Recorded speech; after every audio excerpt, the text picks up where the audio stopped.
Hello दोस्तों, आज मैं लेकर आई हूँ आपके लिए ह्यूमन डिजीज यानी कि मानव रोग के लिए एक क्लास। इसमें हम कम से कम टाइप में जितनी भी आपकी ह्यूमन डिजीज हैं इनको कंप्लीट करेंगे।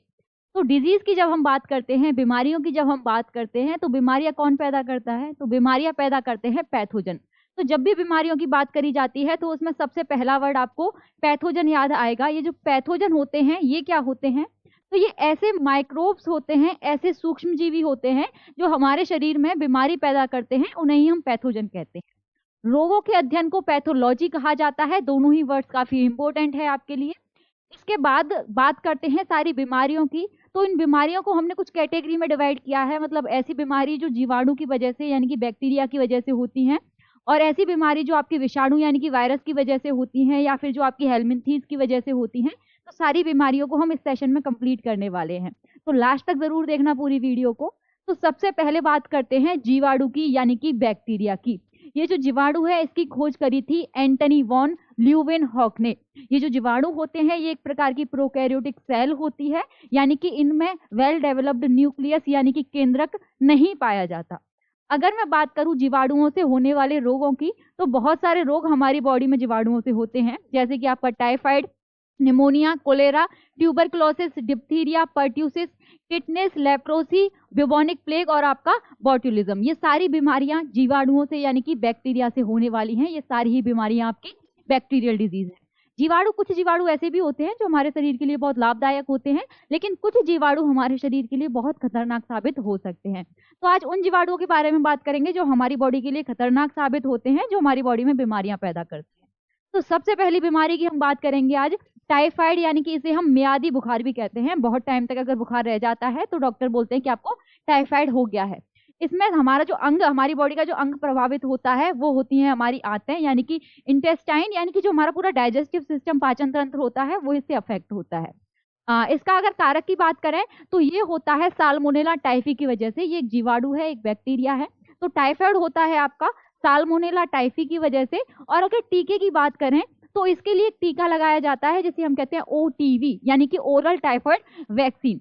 और एक टेस्ट होता है जिससे टाइफाइड का पता लगाया जाता है, उस टेस्ट का नाम है विडाल टेस्ट।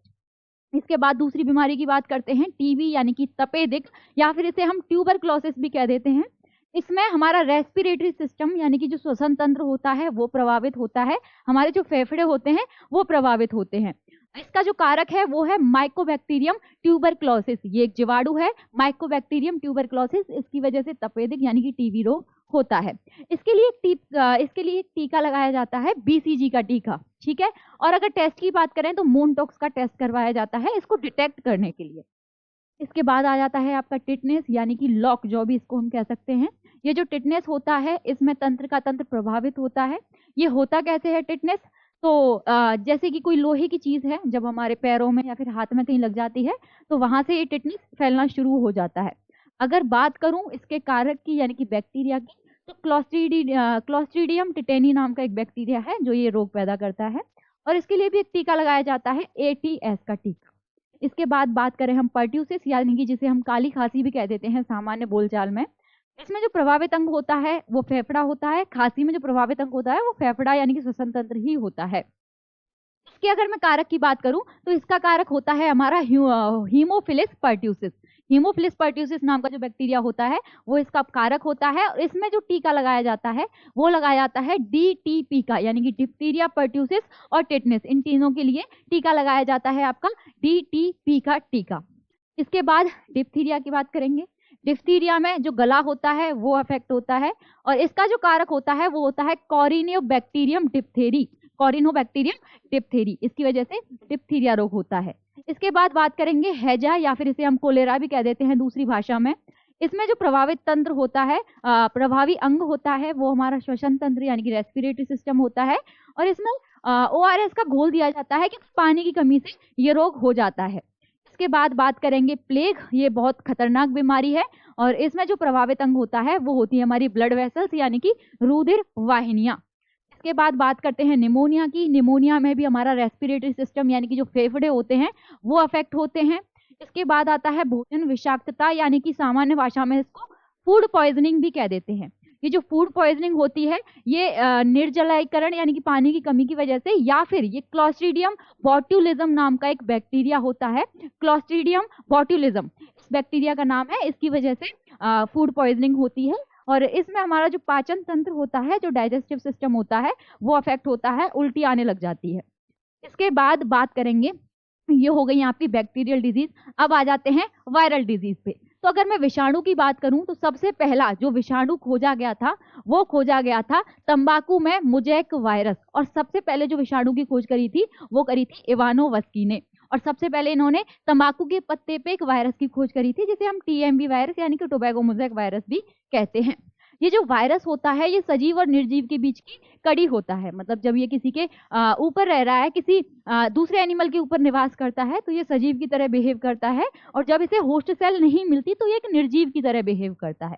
तो सजीव और निर्जीव के बीच की कड़ी कहा जाता है वायरस को। अब पढ़ते हैं कुछ वायरस की बीमारियों के बारे में, जो बीमारियां वायरस की वजह से होती हैं। तो इसमें सबसे पहले आ जाता है आपका डेंगू। डेंगू एक वायरस की बीमारी, डेंगू एक वायरल डिजीज है यानी कि वायरस की वजह से होता है। और डेंगू का जो वाहक होता है, मतलब हमारी शरीर में डेंगू का वायरस आता कैसे है, तो वो आता है एडीज मच्छर की वजह से। ये एक प्रकार का मच्छर है, ये इसका वाहक होता है।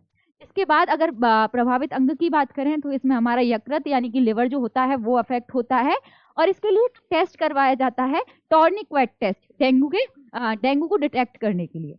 इसके बाद बात करते हैं चिकुनगुनिया की। चिकुनगुनिया में जो हमारा लिवर होता है वो प्रभावित होता है, और इस वायरस का जो वाहक होता है वो भी आपका एडिस मच्छरी होता है।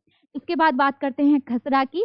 खसरा की अगर बात करें तो इसमें जो अफेक्ट होता है वो हमारा लिवर अफेक्ट होता है, ऐसे पूरी बॉडी पे दाने दाने निकल आते हैं छोटे छोटे से। इसके बाद रूबेला वायरस की अगर बात करें तो रूबेला वायरस के लिए एक टीका लगाया जाता है, MMR का टीका, काफी फेमस टीका है। तो MMR का टीका लगाया जाता है रूबेला वायरस की वजह से, मतलब रूबेला जो बीमारी होती है वो रूबेला वायरस की वजह से होती है, जिसकी रोकथाम के लिए MMR का टीका लगाया जाता है। इसके बाद बात करते हैं चेचक की। इसमें त्वचा प्रभावित होती है, मतलब पूरी बॉडी पे फफोले निकल आते हैं, और ये होता है वेरियोला वायरस की वजह से। और चेचक के टीके की खोज करी थी एडवर्ड जेनर ने। इसके बाद बात करते हैं हर्पीज की। ये जो बीमारी है हर्पीज वायरस की वजह से होती है। इसमें जो हमारी बॉडी का ऑर्गन अफेक्ट होता है वो है हमारी त्वचा इससे अफेक्ट होती है।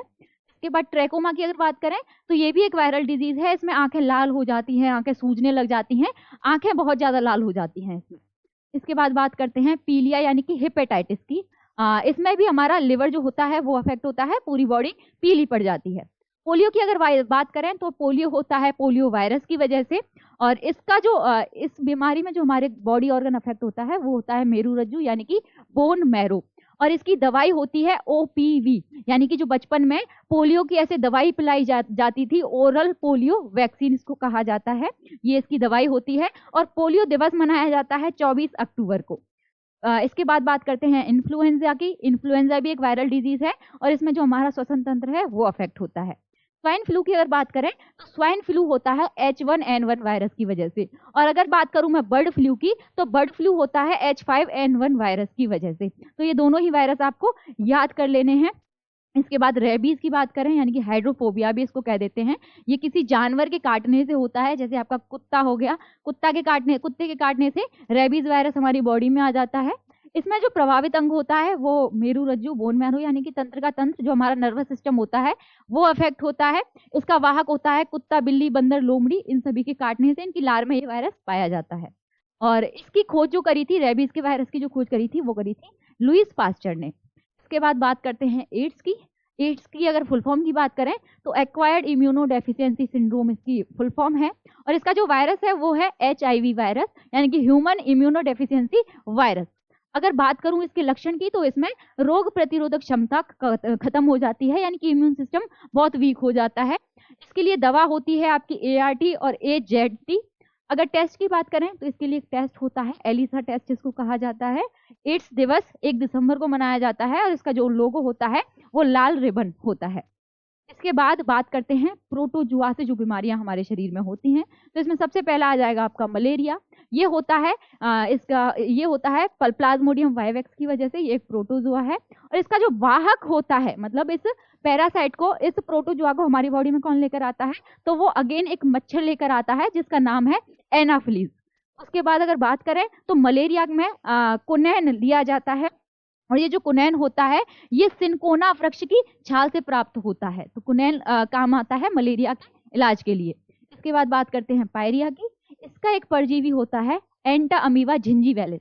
एंटा अमीबा जिंजीवैलिस की वजह से पायरिया रोग होता है। इसके बाद अगर सोने की बीमारी यानी कि स्लीपिंग सिकनेस की हम बात करें, ये होता है ट्रिपेनोसोमा नामक प्रोटोजुआ की वजह से। पेचिस होता है एंटमीवा हिस्टोलिटिका प्रोटोजुआ की वजह से। और जो काला जर होता है वो होता है लिशमैनिया की वजह से। तो ये कुछ प्रोटोजुआ के नाम आप याद कर लेना। इसके बाद कुछ अनुवांशिक रोग होते हैं जो हमारे जीन्स में आते हैं। तो सबसे पहले होता है हीमोफीलिया, जिसे रॉयल बीमारी भी कहा जाता है। इसे रॉयल बीमारी इसलिए कहते हैं क्योंकि ये इंग्लैंड में जो रॉयल फैमिली थी क्वीन विक्टोरिया की, उन्हीं के घर से इसकी शुरुआत हुई थी। उसके बाद जो हीमोफीलिया होता है, इसमें जीन लिंग गुणसूत्र पर पाए जाते हैं। गुणसूत्र दो प्रकार के होते हैं, सेक्स क्रोमोसोम्स आपके और ऑटोसोम्स। तो ये जो सेक्स क्रोमोसोम्स होते हैं उन पर, उनकी वजह से ये जो हीमोफीलिया रोग है ये होता है। इसका जो प्रभाव होता है इसमें यह है कि खून का थक्का नहीं जमता, या फिर बहुत देरी में जाके खून का थक्का जमता है, जिसकी वजह से बहुत ज्यादा ब्लड लॉस हो जाता है। इसके बाद बात करते हैं वर्दांधता की, यानी कि कलर ब्लाइंडनेस की। इसमें लाल व हरे रंग में डिफ्रेंशिएट नहीं कर पाते, तो ये बीमारी होती है आपकी कलर ब्लाइंडनेस। ये भी आपकी कैसी है, तो ये आपकी एक जेनेटिक बीमारी है। इसके बाद अगर कुछ और जेनेटिक बीमारियों की हम बात करें तो उसमें है आपका थैलेसीमिया, टर्नर सिंड्रोम, ये फीमेल्स में यानी कि औरतों में होता है। डाउन सिंड्रोम, पटाउ सिंड्रोम और आपका क्लीनेफेल्टर, ये आपका मेल में यानी कि पुरुषों में होता है। तो ये थी आज की ह्यूमन डिजीज पर वीडियो। अगर ये आपको पसंद आई है तो इसे लाइक करें, शेयर करें अपने दोस्तों के साथ, और ऐसी ही और इंटरेस्टिंग वीडियोस देखने के लिए आज ही चैनल से जुड़ जाइए। Thank you so much.